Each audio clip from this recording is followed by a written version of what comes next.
Catherine Pugh wanted to head the city's police department.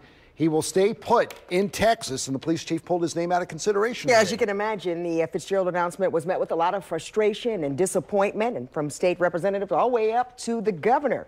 WMER2 News' Brian Kubler joins us now with a lot of words to describe this situation. Brian? Frustration, unconscionable, unacceptable. Those are just a few words lawmakers are using to describe Mayor Catherine Pugh's nearly year-long effort now to choose a leader for the Baltimore City Police Department.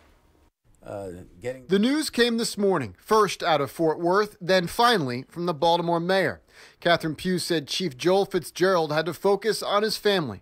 Fitzgerald, in his own statement, said that even before his son's illness, he was taken aback by the support he did have in Fort Worth.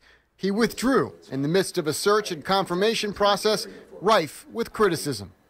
Well, it certainly hasn't been handled in the way it should have been handled. There's no question about that. In a one-on-one interview with Larry Hogan, the governor said Fitzgerald bowing out is a crippling blow for the larger efforts of getting violence under control in Baltimore.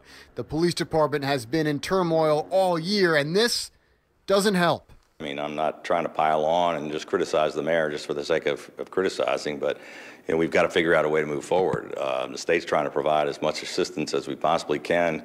We've been bringing together all the federal and state law enforcement agencies to back up the city, but they've got to figure out a way to get their act together. And that begins with leadership in City Hall, the governor said, something at least one state senator says has been glaringly absent. I mean, the last 9 months have been a comedy of errors and just a delayed lack of urgency that is simply unacceptable. State Senator Bill Ferguson says he was on the phone with his state colleagues all morning long to see what they can do in the upcoming legislative session.